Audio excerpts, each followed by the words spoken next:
Alléluia. Amen. Quel moment extraordinaire. Waouh. J'ai juste envie de dire, je pense qu'on est déjà bien remplis. Mais Dieu veut que nous débordons. Amen. Il ne veut pas juste nous remplir, il veut que ça déborde. Et on a bien, n'est-ce pas, conduit le passage de ma coupe qui déborde.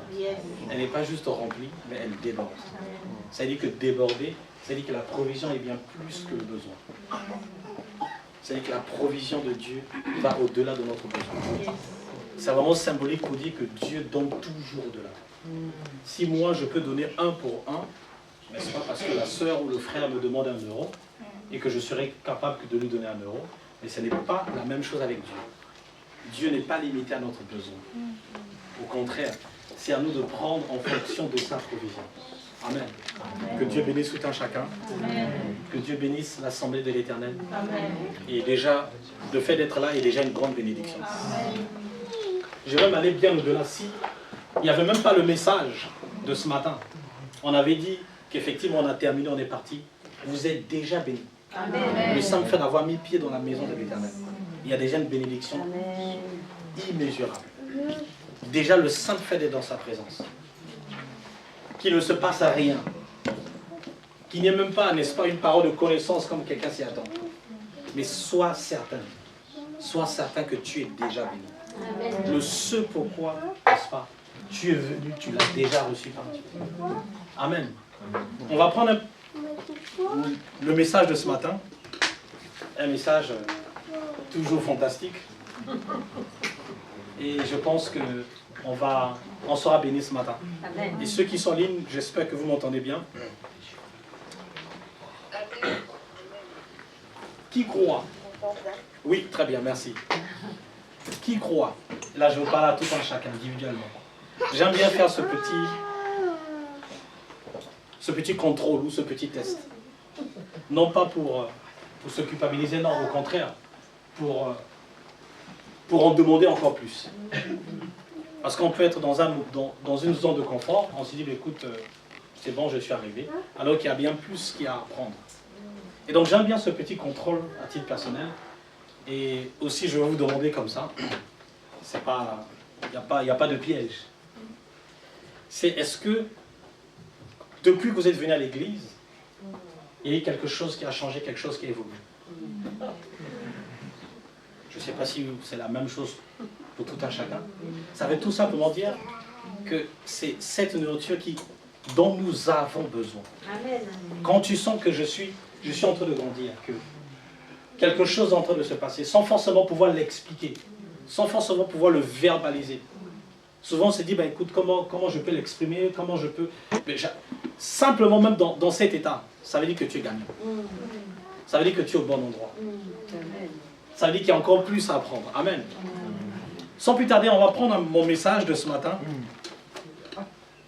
C'est sur, n'est-ce pas, le thème de cette année.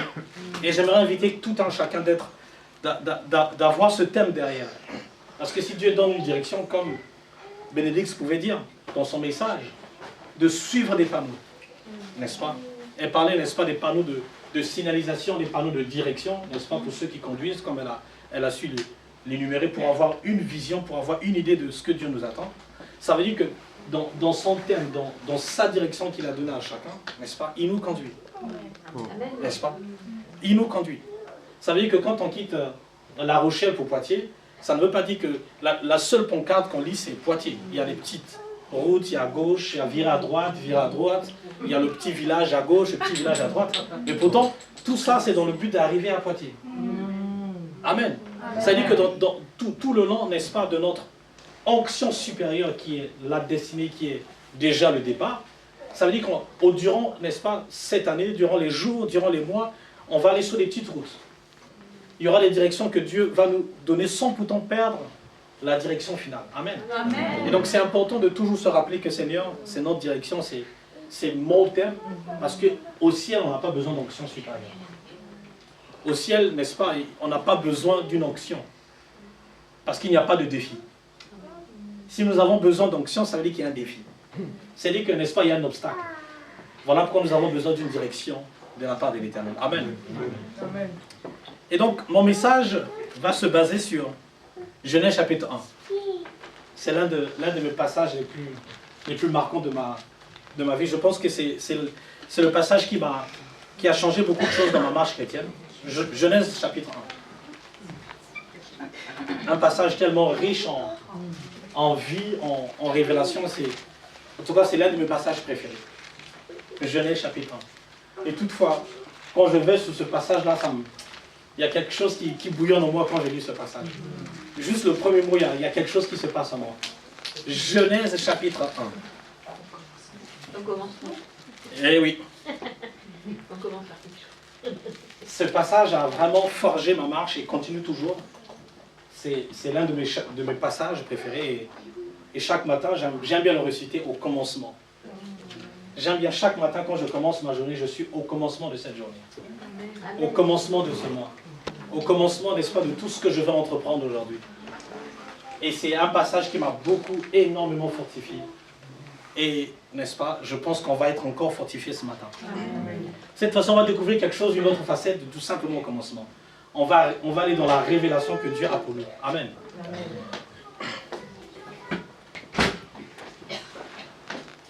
Genèse chapitre 1, on va prendre à partir du verset 1 jusqu'au verset 3. Bien entendu, on va naviguer. On va se balader dans la Bible. Je vais lire. Au commencement, Dieu créa les cieux et la terre. Le verset 2. La terre était informe et vide. Il y avait des ténèbres à la surface de l'abîme. Et l'Esprit de Dieu se mouvait au-dessus des eaux. Le verset 3. Dieu dit que la lumière soit, et la lumière fut. Quelqu'un a une autre version où on a tous parallèlement le... Au commencement, Dieu créa le ciel et la terre. La terre n'était que chaos et vide. Il y avait des ténèbres à la surface de l'abîme et l'Esprit de Dieu planait au-dessus de l'eau. Dieu dit qu'il y ait de la lumière et il y eut de la lumière. Amen. La terre était vide et il y avait du chaos. Oui, chaos et vide. Chaos et vide. Moi j'ai une version qui Vas-y. Qu'il est, je veux dire, Dieu dit qu'il est de la lumière. Qui est de la lumière. D'accord. D'accord. Pas Dieu dit. Il n'y a pas le dit. Non, au départ il dit Dieu dit et qu'il y ait de la lumière. D'accord. Voilà. Ok. Voilà. Vas-y. Au commencement, Dieu créa le ciel et la terre. Or, la terre était chaotique et vide. Des ténèbres couvraient l'abîme et l'Esprit de Dieu planait au-dessus des eaux. Et Dieu dit que la lumière soit et la lumière fut. La terre était chaotique. Un autre synonyme d'informe, on a chaos, on a catastrophe. Et tous les synonymes qu'on peut attribuer à ce mot. Ce qui attire mon attention, c'est on est toujours, n'est-ce pas, sur notre thème de l'onction supérieure. Et le message de ce matin, c'est manifester dans mon quotidien cette onction supérieure. Parce que il faut savoir que ce passage, c'est pour mon quotidien. La direction, ce n'est pas que pour l'année. Bien sûr, l'année est couverte, mais quand on dissèque, c'est par jour, c'est par heure, c'est par minute. Amen. Donc ça dit que cette onction m'accompagne par minute, cette onction m'accompagne par jour et dans mon quotidien. Et n'est-ce pas, tous ces bouts, tous ces fragments reliés nous font l'année de l'onction supérieure. Amen.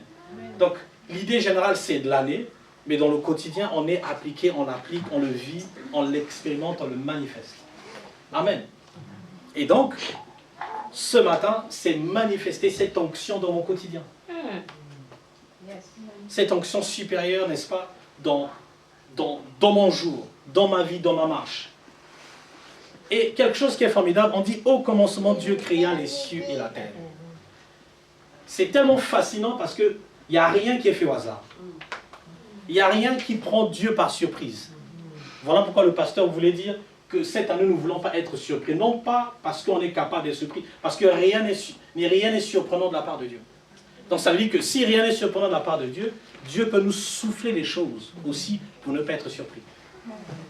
Amen. Amen. Et donc on dit au commencement, Dieu créa les cieux et la terre. Regardez l'ordre dans lequel ce passage a été fait. On dit Dieu créa le ciel et la terre. Donc avant que la terre soit, n'est-ce pas, avant que le physique se manifeste, il y avait les cieux qui étaient déjà là comme fondation. Amen. Donc ça dit qu'indirectement, le ciel, n'est-ce pas, n'est que l'image ou la résultante de la création, la terre n'est que la résultante du ciel. Amen. Ça veut dire que rien ne peut se faire sur terre sans que cela a été fait dans les cieux. Amen. Amen. Amen. C'est-à-dire que Dieu créa d'abord les cieux et ensuite la terre. C'est-à-dire que c'est une image. C'est une projection de ce qui se passe dans les cieux. C'est une projection de ce qui est invisible.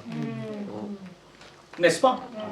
Et c'est là où, très cher, nous, n'est-ce pas, en tant que chrétiens, en tant qu'humains, nous avons tellement été habitués à la terre qu'on a du mal, n'est-ce pas? On prend la terre comme fondation de ce qui est en haut.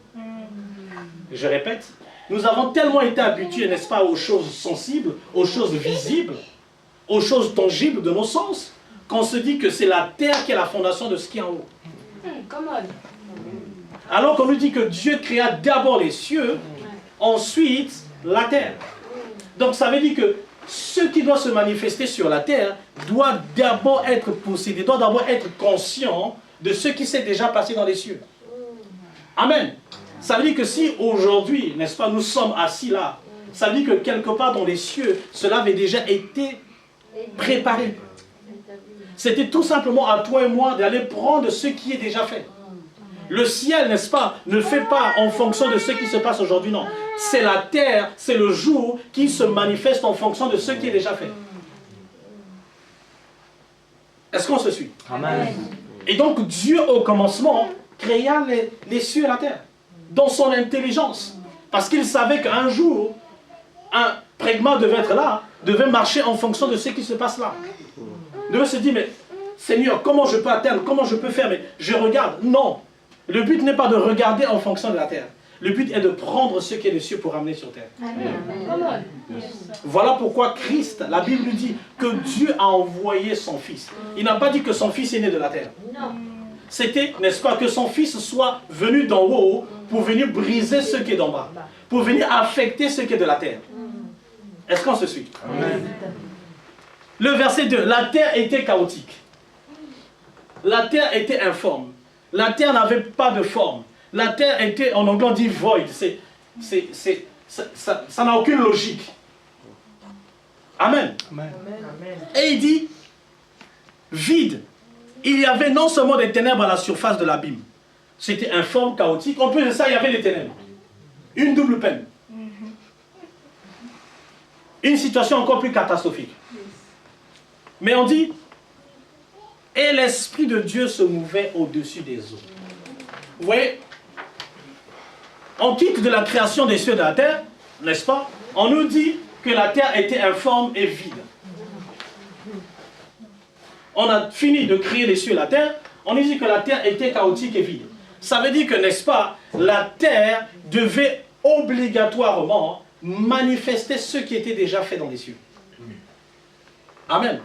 Et pourtant, on nous dit que Dieu créa les cieux et la terre. Donc ça veut dire qu'à ce moment, à cet instant, on aurait dit que la terre avait déjà fini, n'est-ce pas, sa course de création. Avait fini, n'est-ce pas, sa formation. Mais on nous dit que plus tard, à ce moment-là, on parle de la terre. N'est-ce pas? Ça veut dire qu'à ce moment-là, Dieu devait manifester, ou Dieu, n'est-ce pas, nous a montré comment manifester ce qui est déjà créé dans les cieux. Afin de pouvoir le manifester sur terre. Mais on nous dit que la terre était comment? Était chaotique, était déserte, était sans forme. Et souvent, n'est-ce pas, on traverse certaines situations sur terre, on se dit, mais Seigneur, pourquoi cela? Pourquoi ça doit m'arriver? Pourquoi ce problème? Quand Marilyn peut se poser la question, mais pourquoi cette situation aussi chaotique, qui n'a pas de résultat, qui n'a pas de fin? Je ne vois, n'est-ce pas, aucune sortie, aucune solution. Je ne vois pas comment je peux me sortir de cette situation. Parce qu'elle s'est enlissée, elle a pris du temps. Je veux dire qu'on est arrivé à un stade où le problème n'a plus de solution humaine. Et c'est ce qui s'est passé là. La terre était informe. Il y avait un problème chaotique. Il y avait un problème très dramatique, impossible à l'œil, ni à l'intelligence humaine de pouvoir, n'est-ce pas, trouver la solution. Et souvent dans notre marche, c'est ce qui se passe. Dans notre corps, c'est ce qui se passe. On est meurtrier, on est handicapé par un problème, par une maladie, par un découragement, par quelque chose. Mais Seigneur, mais pourquoi? Et pourtant je prie, et pourtant je marche avec toi, mais pourquoi ça m'arrive? Et souvent, ce que nous on fait, c'est chercher l'origine. Mais je pense que quelque part, j'ai dû ne pas dormir le matin. Seigneur, j'ai oublié de prier ce jour-là. Voilà pourquoi ce problème arrive.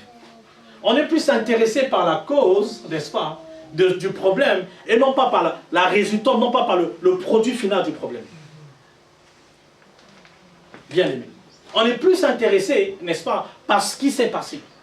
Mais pourquoi? Comment? Qui est à l'origine? Mais Dieu nous dit qu'il y avait déjà un chaos là. Il y avait déjà un problème qui n'avait plus de solution. Et qu'est-ce qu'il fallait faire? Qu'est-ce que Dieu a fait? Il dit, et l'Esprit de Dieu se mouvait au-dessous des eaux. Voilà le facteur le plus important de notre vie. Voilà l'élément le plus formidable que nous puissions avoir dans notre marche. On dit, et l'Esprit, à ce moment-là où il y avait le chaos, on nous parle de l'Esprit qui est attaché au chaos. Ça veut dire que la situation à laquelle tu traverses en ce moment est éligible à l'Esprit de Dieu de se mouvoir. Si ton problème, n'est-ce pas, est dans le chaos le plus total, laisse-moi te dire que l'Esprit de Dieu est déjà en train de mouver. Amen. Laisse-moi te dire que l'Esprit déjà est en train de travailler déjà. Amen. Amen. C'est-à-dire que plus le problème est chaotique et sans solution, laisse-moi te dire, plus l'Esprit de Dieu est déjà au travail. Amen. Vous voyez, la première fois qu'on parle de l'Esprit de Dieu est attaché au chaos, est attaché au problème qu'aucun homme ne peut résoudre, est attaché, n'est-ce pas, à ce qui est au-delà des moyens et des solutions humaines. C'est là où l'Esprit de Dieu apparaît. C'est là où l'Esprit de Dieu, n'est-ce pas, fait son entrée. C'est pour rappeler que là où la situation est plus grande, je suis là pour toi. Amen. Amen. Amen. Et souvent, n'est-ce pas, on oublie ce facteur. On se dit, mais Seigneur, comment, pourquoi? Laisse-moi te dire que l'Esprit de Dieu se mouvait. L'Esprit de Dieu planait, comme on disait. L'Esprit de Dieu, n'est-ce pas, était en train de surfer sur d'autres versions. Il était là. Il était là. Non pas que cela l'a surpris. Simplement, il était en train de se préparer. Amen. Il était en train de se préparer. Tout simplement parce que les cieux avaient déjà été faits. Et que la terre devait manifester ce que le ciel avait déjà préparé. Et pour ça, nous avions besoin, n'est-ce pas, pour cette terre, que l'Esprit de Dieu se mouve. Voilà pourquoi en cette année 2026, l'onction supérieure, l'Esprit de Dieu qui est là, ça veut dire qu'il y aura le problème le plus chaotique que l'Esprit de Dieu va changer. Amen. Laisse-moi te dire que cette année 2026, il y aura des challenges encore plus grands. Amen. Tu vas te dire, mais pourquoi? Mais j'ai l'impression encore que cette année se ressemble à une année que je connais. Mais la seule différence, c'est que l'Esprit de Dieu va se mouvoir. Amen. Parce qu'on a déclaré une onction supérieure. Amen. On a déclaré un ingrédient le plus important de cette marche. Amen. On a déclaré l'élément le plus fondamental qui change toute chose. Si dans les autres années, n'est-ce pas, on n'avait rien dit, mais laisse-moi te rappeler que cette année, on a dit l'Esprit de Dieu. Il y a une onction supérieure qui est capable, n'est-ce pas, de pouvoir se mouvoir au-dessus des eaux.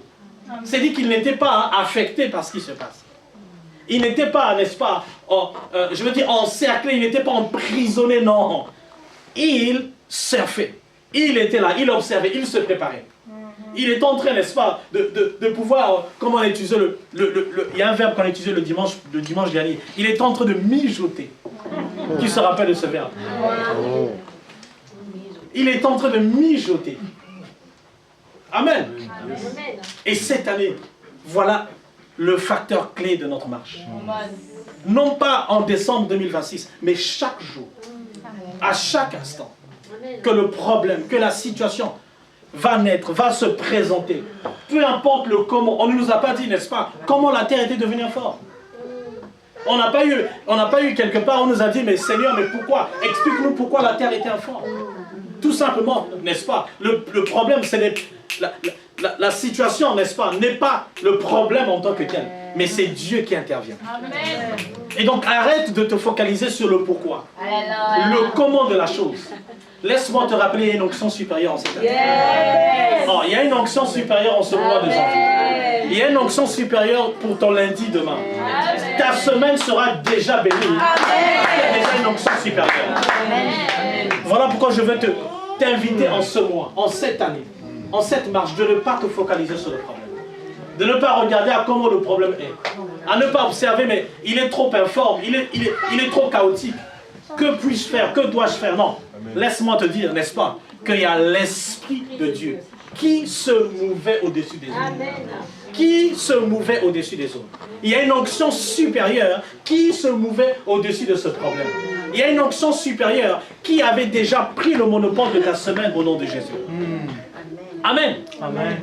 Ça dit que cette année, quel que soit le problème, laisse-moi te dire que sois en paix. Amen. Parce que l'Esprit est en train de se mouvoir. L'onction supérieure est à ta portée. Ce n'est pas jusqu'au mois de décembre, ce n'est pas le 31 ou le 1er, c'est tous les jours de notre année 2026. Voilà pourquoi il est important de proclamer cette onction. Il est important de se dire que Seigneur, l'année dernière ou les autres années, je n'étais pas conscient qu'il y avait un facteur clé dans ma marche. Il y avait, n'est-ce pas, l'élément le plus important. Il y avait ce compagnon le plus fiable dans ma situation. Cette année, je vais, n'est-ce pas, me remettre à toi, cet esprit. Amen. Amen. Et je vais arrêter de regarder le problème dans sa globalité. De se dire, mais pourquoi il est informé? Pourquoi encore? Mais qu'est-ce qui ne va pas dans ma marche? Pourquoi encore les mêmes situations? C'est les mêmes résultats, pourquoi? Non. En cette année, ce n'est pas le pourquoi. C'est l'onction supérieure qui agit pour toi. C'est l'onction supérieure qui est à ta portée. Simplement, nous devons être conscients. Nous devons, n'est-ce pas, le méditer, le savoir. Ce n'est pas que le 31 ou la nuit du 1er, c'est tous les jours, à chaque marche, à chaque instant. Que cette parole, n'est-ce pas, est fragmentée, est disséquée dans notre marche. Ce n'est pas juste une parole de la nuit, c'est une parole de toute l'année. Et c'est un autre avantage. C'est un autre, n'est-ce pas, pouvoir de l'appliquer, de le manifester. Dans son quotidien, l'Esprit de Dieu se mouvait au-dessus des eaux. Amen. L'Esprit de Dieu se mouvait au-dessus des eaux. Et la Bible dit quoi? Dieu dit que la lumière soit.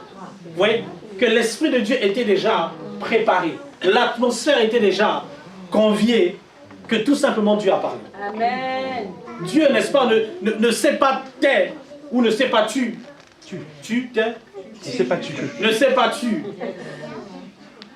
Ne sais pas tu. Il a simplement quoi parler. Non pas du problème. Non pas de la situation. Non pas le pourquoi, qu'est-ce qui ne va pas. Il a parlé de la solution qu'il voulait voir. Il a parlé, n'est-ce pas, de la solution qu'il voulait manifester. Dieu n'est pas venu s'asseoir pour dire, tu as vu ce problème depuis 1880, ma mère, mon arrière-grand-père. Non, non, non, non. Dieu ne sait pas s'il peut parler de ça. Dieu ne sait pas si, n'est-ce pas, avec l'Esprit de Dieu qui se mouvait pour pouvoir décortiquer d'où venait le problème. Parce que le problème était déjà chaotique. Le problème avait déjà atteint une dimension qui n'avait plus de non-retour. Il fallait agir. Il fallait poser des actes. Mais nous avons l'onction supérieure pour parler. Amen. Oh, tu as l'onction supérieure pour parler. Amen. Tu as l'onction supérieure pour manifester ça. Amen. Et tout simplement, qu'est-ce qu'il a fait? Il a dit. Il n'a pas fait. Il a tout simplement proclamé. Ça dit que chaque jour, chaque matin, au commencement de ta journée, tu dois dire. Au commencement de ta journée, tu dois proclamer cette onction. Afin, n'est-ce pas, qu'elle se manifeste. Afin qu'elle agisse. Et la lumière fut. Et la lumière fut. Ça dit que c'était la solution qu'il fallait à ce problème. Quelle est la solution dont tu veux? Quel est, n'est-ce pas, le résultat que tu veux dans ce problème, dans ce ministère, dans cette église, dans ta marche avec Christ? Laisse-moi te dire qu'en ce jour, l'onction supérieure t'autorise, te permet, t'équipe à déclarer, à proclamer ce que tu veux voir. Amen. L'onction supérieure t'autorise, t'équipe à proclamer. Non pas à relater le problème, non pas à ressasser ce qui ne va pas, mais à proclamer la solution dans ce problème. Amen. Tout simplement parce que le ciel avait déjà la solution. Tout simplement, n'est-ce pas, parce que l'atmosphère était déjà chargée de solutions. Amen. Et souvent, n'est-ce pas, on est tellement occupé au problème.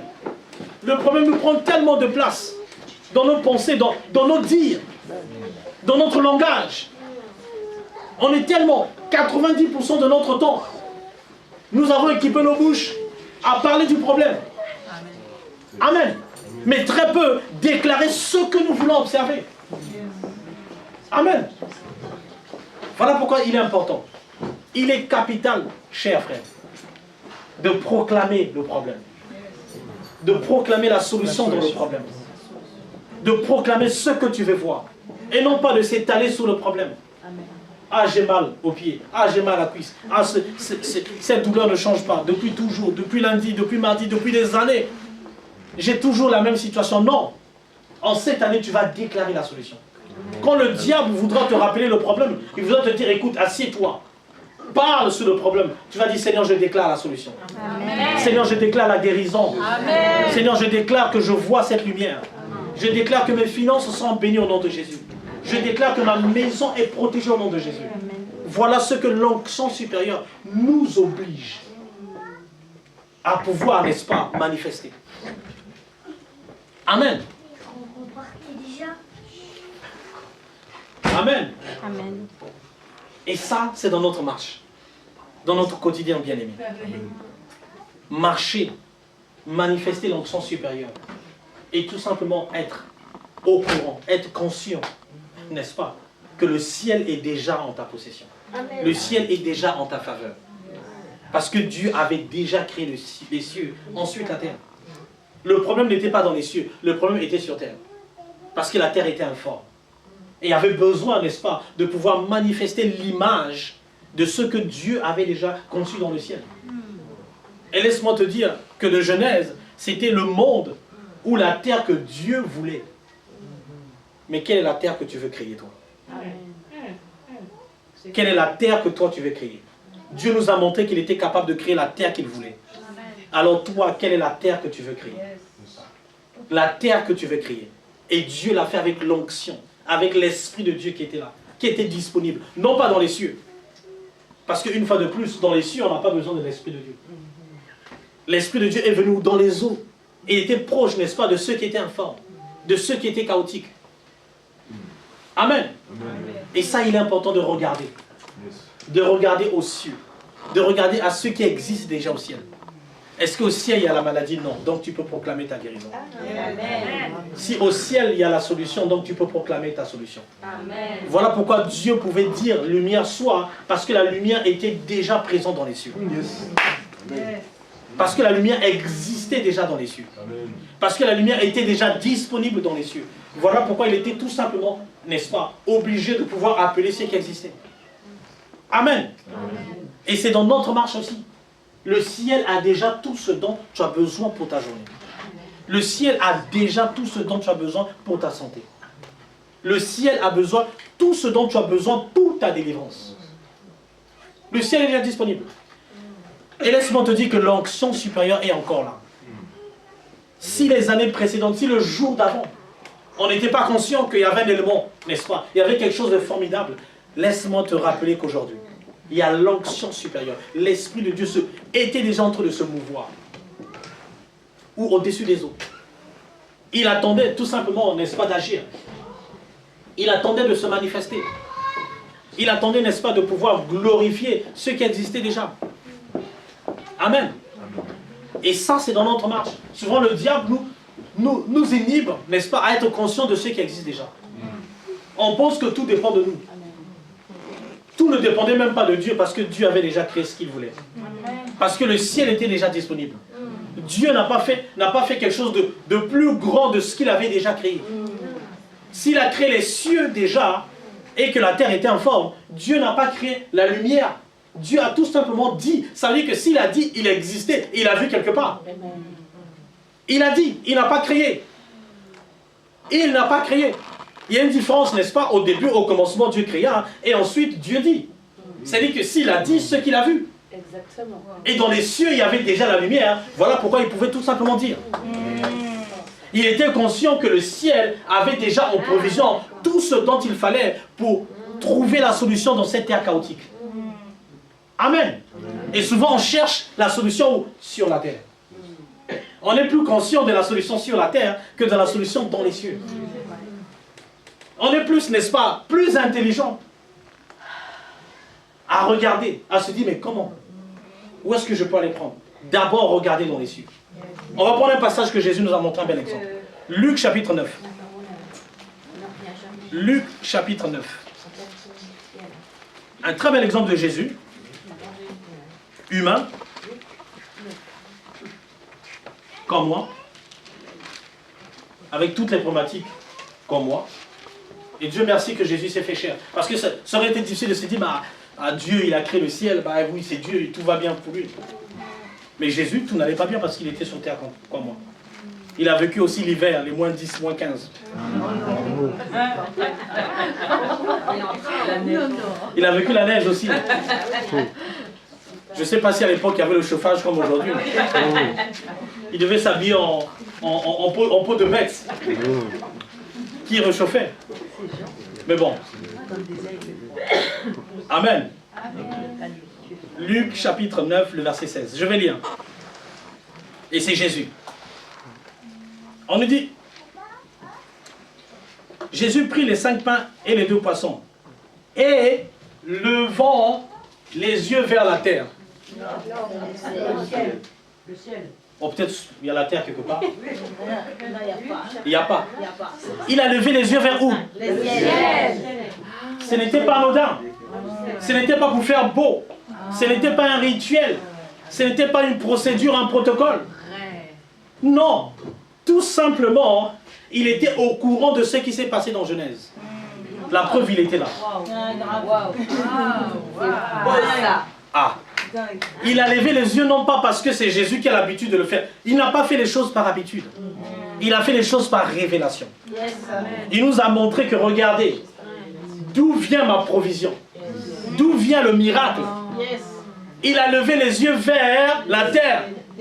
Vers le ciel.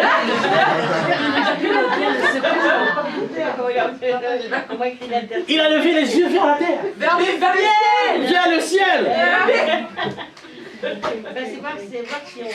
Et il a levé. Il n'a pas cherché, n'est-ce pas, la guérison sur la terre.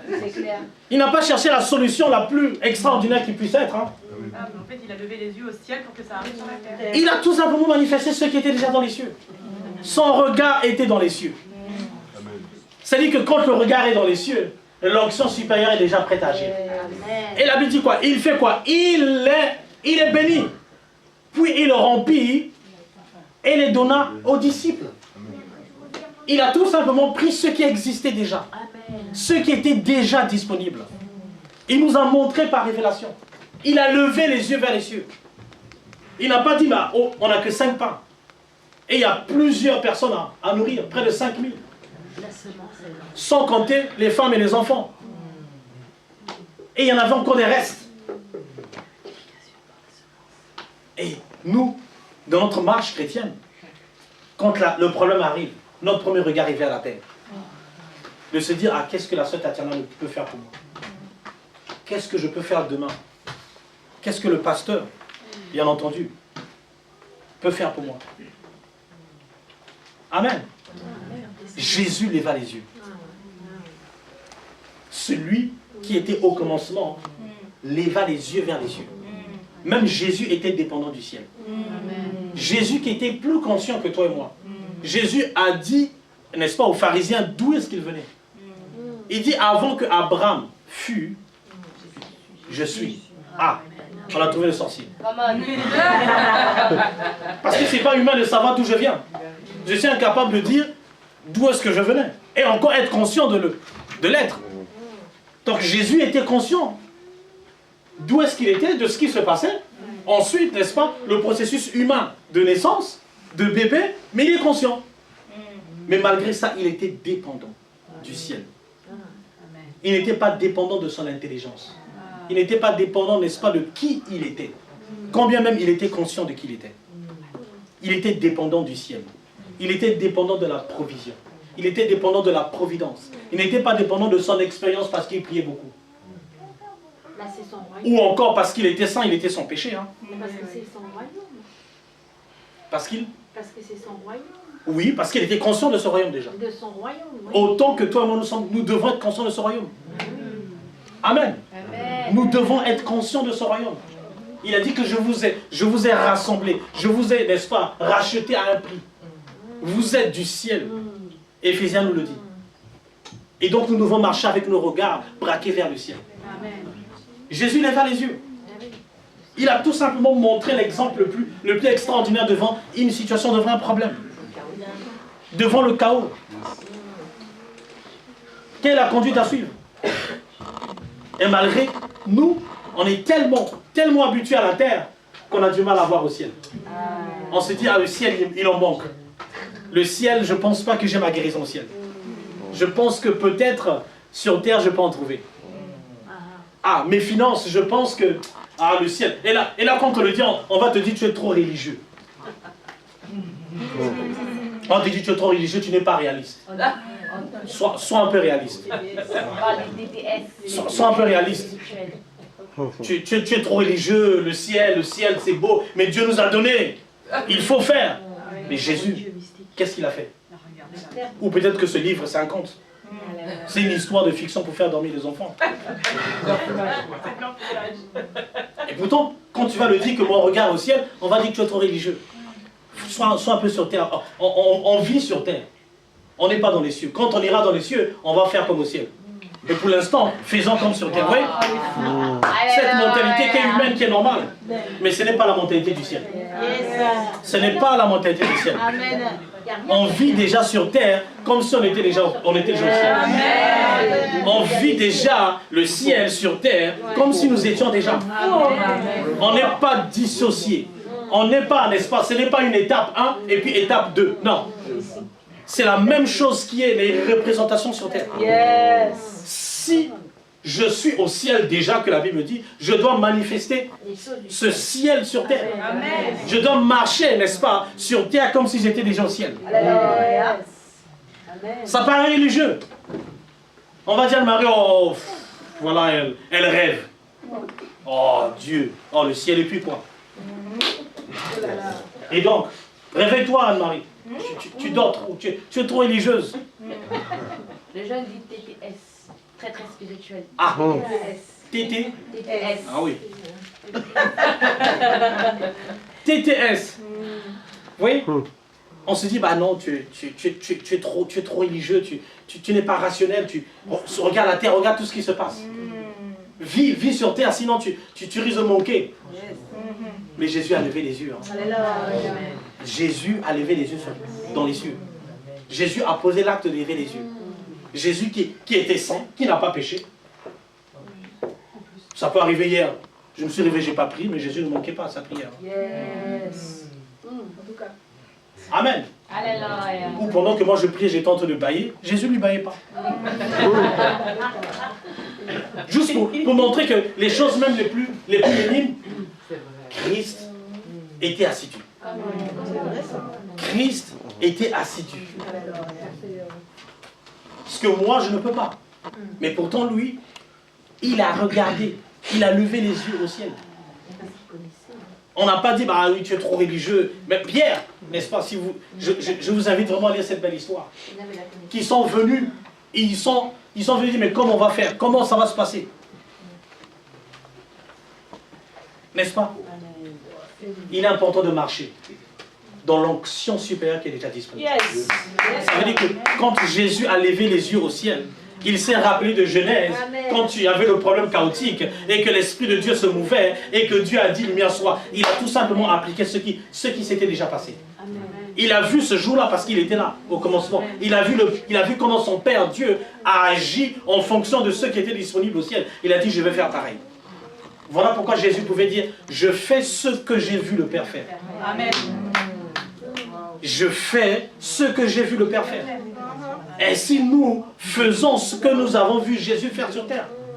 Quand Jésus a levé les yeux, il n'était pas au paradis. Il n'était pas crucifié. Il était avec nous. Il fallait, n'est-ce pas, trouver une solution au problème chaotique. Qu'il n'y avait que 2 poissons et 5 pains pour plusieurs personnes. À ce moment, l'Esprit de Dieu était déjà disponible. L'onction supérieure était là. Voilà pourquoi l'onction supérieure qui nous guide, qui nous anime, qui nous conduit, qui nous accompagne durant cette année, ce n'est pas que pour l'année, c'est pour chaque jour. Je veux que nous soyons conscients de ça. Que le ciel est déjà disponible pour ta guérison. Que le ciel est déjà disponible pour ta délivrance. Que le ciel est déjà disponible. Que l'Esprit de Dieu est déjà là. Cette onction est déjà prête pour agir. N'est-ce pas? Ce n'est pas juste pour demain. Ce n'est pas juste parce que tout va mal, non. Au contraire, quand tout va mal, parce qu'on nous a montré la forme la plus finale d'un problème, c'est le chaos. Il n'y a pas un autre type de problème on peut décrire, qui soit plus grave, n'est-ce pas, que le fait que le problème est déjà chaotique. En plus de ça, il y avait les ténèbres. Il y avait le mal qui était là. Il y avait le diable qui oppressait. Il était là. Mais Dieu nous a montré le chemin. Dieu nous a montré l'attitude à prendre. Jésus nous l'a démontré encore. Qu'il a levé les yeux vers les cieux. Comme quelqu'un pourrait dire, mais qu'est-ce qu'il y a au ciel? C'est une révélation. Ce n'est pas par faire beau, pas par habitude. Voilà pourquoi on ne le fait pas par habitude de venir à l'église. Non. On le fait parce qu'on va pour puiser de Jésus. Amen. On va pour regarder à Jésus. Amen. Ce n'est pas par habitude. Ce n'est pas par coutume parce que j'ai été habitué. Oui, bien entendu. Nos parents, nos amis, nos frères nous ont apporté, nous ont habitués, n'est-ce pas, pour pouvoir être conscients de ce qui se passe. Amen. Voilà pourquoi je veux inviter quelqu'un en cette année de marcher, parce que le ciel est déjà disponible. Évitons d'avoir nos regards sur terre. Sinon on sera toujours, n'est-ce pas, limité, bloqué, déçu, frustré. Parce que Janelle ne m'a pas porté le plat aujourd'hui. Et je suis frustré, je suis en colère contre elle. Ben non. Quand on a nos regards vers les cieux, on sait que ma providence est en haut. Yes. On sait que quand il dit je ne manquerai de rien. Amen. Ce n'est pas une philosophie humaine, ce n'est pas pour faire beau. Ce n'est pas pour remplir les pages de la Bible. Ce n'est pas pour remplir qu'il y ait 300, 2000, 4000 pages. Qu'on se dise, waouh, on a rempli tout un livre. Non, ce n'est pas pour faire beau. Je ne manquerai de rien. Amen. Je ne manquerai de rien. L'Éternel est mon berger. Amen. L'Éternel est mon ciel. Amen. David pouvait regarder au ciel. Et mon Père. Quand il a dit, je ne manquerai de rien, ce n'est pas pour faire beau. Et quand on lit plus loin, quand il le dit, n'est-ce pas, il est chassé, il est poursuivi par son fils qui voulait le tuer. Il est poursuivi, il a fui quand David le dit. Il a quitté son royaume. Il était poursuivi par son fils qui voulait le tuer. Il a fui. Et il a dit, ou dans une grotte, dans une cave. Et il a dit que l'Éternel est mon berger. Il n'avait pas de quoi manger. Mais il a dit, l'Éternel est mon berger. Amen. Je ne manquerai de rien. Il n'avait rien à ce moment. Il n'avait pas le pain autour. Et puis quelqu'un dirait, oui, je ne manquerai de rien parce que j'ai le pain. Parce que j'ai mes regards sur le pain. Voilà pourquoi je peux dire, je ne manquerai de rien. Il n'avait rien. Il était oppressé. Quand il nous dit cette parole. Amen. Jésus est notre guide. Il nous a montré la marche de Jésus sur terre. C'est le plus bel exemple, le plus beau modèle qu'on peut imaginer. Qu'on peut copier. À chaque instant que Jésus était face à un obstacle, il avait toujours le regard au ciel. Il avait toujours une attitude de provision au ciel. Il n'avait pas une attitude, n'est-ce pas, de vide. De se dire, je n'ai pas. Je n'ai rien autour. Non, parce que tout ne dépendait pas de lui. Amen. Tout dépendait du regard qu'il avait vers le ciel. Amen. Voilà pourquoi je vais inviter bien-aimés. Ayons nos regards vers le ciel. Amen. Ayons nos regards vers le ciel. Marchons avec l'onction supérieure qui est déjà disponible. L'Esprit de Dieu se mouvait. Et la Bible dit quoi? Que Dieu dit. Dieu n'a pas créé la lumière. Dieu a déclaré la lumière. Amen. Amen. C'est une chose de créer parce qu'il n'y a pas. C'est une chose de déclarer parce qu'elle existe déjà. Dieu ne te demande pas, n'est-ce pas, de faire. Mais Dieu te demande de déclarer parce qu'il existe. Amen. Voilà pourquoi en cette année, je t'invite, je t'exhorte, je t'encourage à déclarer les solutions au commencement. Au commencement de ta journée. Au commencement de ta semaine. Au commencement du problème qui est devant. L'attitude que nous devons avoir, c'est avoir nos regards au ciel. Et déclarer. Parler moins du problème. Parce que plus, n'est-ce pas, si je déclare la solution qui doit se manifester, ça veut dire que plus je parle du problème, plus le problème se manifeste. Parce que ta bouche est une source de bénédiction. C'est-à-dire que plus tu parles du problème, plus le problème s'intensifie. Moins, plus tu parles de la solution, n'est-ce pas, plus la solution s'intensifie. Et il faut parler. Mais quoi dire est plus important que le simple fait de parler. Quoi dire face au problème, face au chaos, face à l'insuffisance des 5 pains et des 2 poissons. Quelle était l'attitude de Jésus? Jésus pouvait dresser un bilan, pouvait dire, écoute, on est sur terre, hein, il faut faire avec. C'est le problème de la terre. Il faut que je fasse comme la terre veut. Comme les gens sages de cette terre fassent. Ah, il faut être intelligent. J'imagine, les gens auraient dit, mais Jésus, à un moment, ne sois pas religieux. Sois terrestre, regarde le problème, regarde le vrai défi. Mais Jésus ne s'est pas laissé affecter par ce qui se passe. Il a regardé au ciel. Souvent, les gens vont te dire, bah, écoute, ce Jésus-là, tu en parles trop, il est trop loin, laisse. Sois terrestre, ne rêve pas, sois réaliste. Comme quoi être en Christ n'est pas réaliste. Comme quoi être en Christ, n'est-ce pas, c'est manquer de quelque chose. Avoir le langage du ciel, c'est manquer de quelque chose. Parce que la terre, on nous a tellement habitués à ce langage. Sois réaliste, laisse un peu Jésus. Ma soeur, Dieu va te bénir. Ah, laisse ça de côté. Pour le moment, je n'ai pas encore besoin de ça. Je me rappelle, il y avait un frère comme ça, ou une soeur, je ne me rappelle plus, à l'église où j'étais avant. Quand la situation est arrivée, on va prier. Ah non, moi je n'ai pas besoin de prière. J'ai besoin d'action. Ce qui est normal. Ce qui est normal. Parce qu'on nous a tellement habitués à ça. On nous a tellement exposés à ça. Que notre chair réclame les choses de la terre. Voilà pourquoi Christ est venu nous montrer la bonne solution. Christ est venu, n'est-ce pas, nous montrer ce qu'il faut faire. Regardez au ciel, Romain. Qu'à partir d'aujourd'hui, tu regardes au ciel. Tu ne te bases plus sur ton intelligence. Tu ne te bases plus sur ce que tu as ou tu n'as pas. Ton regard n'est pas sur ce que tu n'as pas. Ton regard sur ce que le ciel a pour toi. D'où l'onction supérieure. C'est faire les choses qui ne sont plus terrestres. C'est manifester le ciel sur terre. Parce que les cieux ont déjà tout. Les cieux ont déjà en providence ce dont tu as besoin. Le ciel a déjà tout à ta portée. Et tout simplement, c'est manifester le ciel. C'est manifester cette onction. Amen. Amen. L'onction supérieure dans mon quotidien. L'onction supérieure dans mon quotidien. Et l'Esprit de Dieu se mouvait.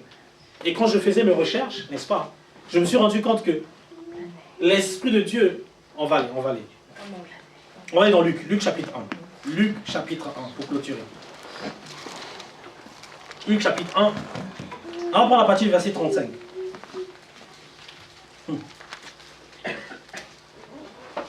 Luc chapitre 1, je prends à partir du verset 34, pour qu'on comprenne un peu le contexte. 34. Luc chapitre 1, à partir du verset 34.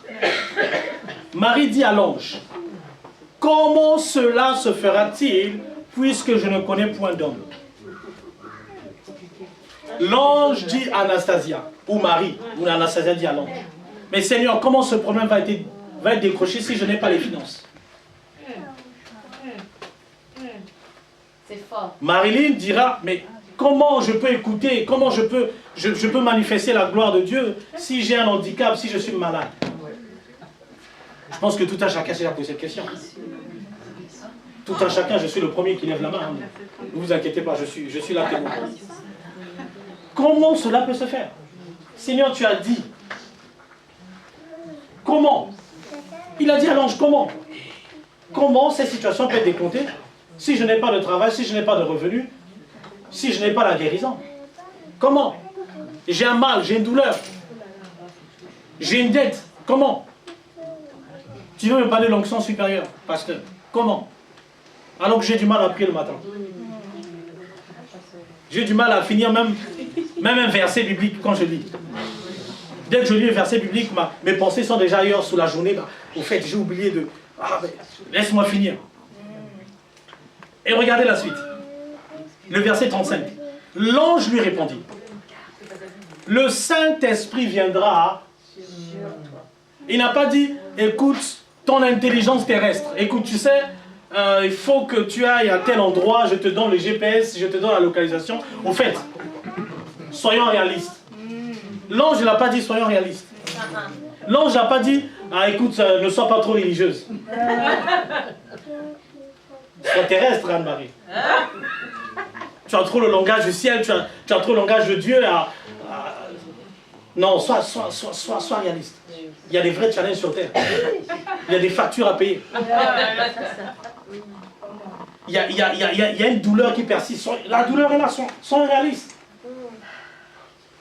L'ange lui a répondu.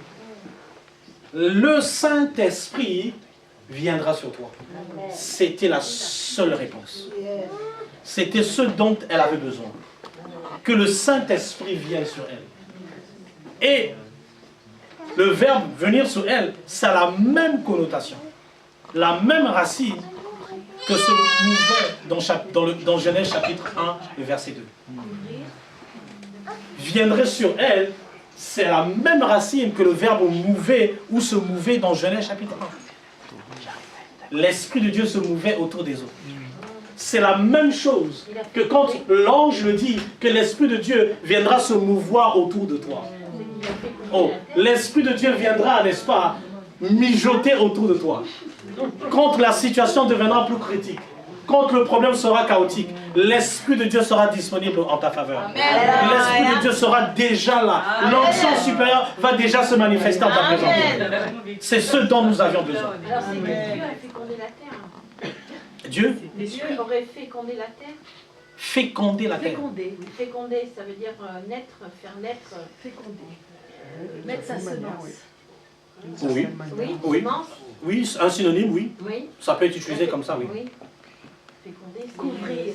Couvrir, voilà. Oui, Couvrir la terre, n'est-ce pas, se mouvoir.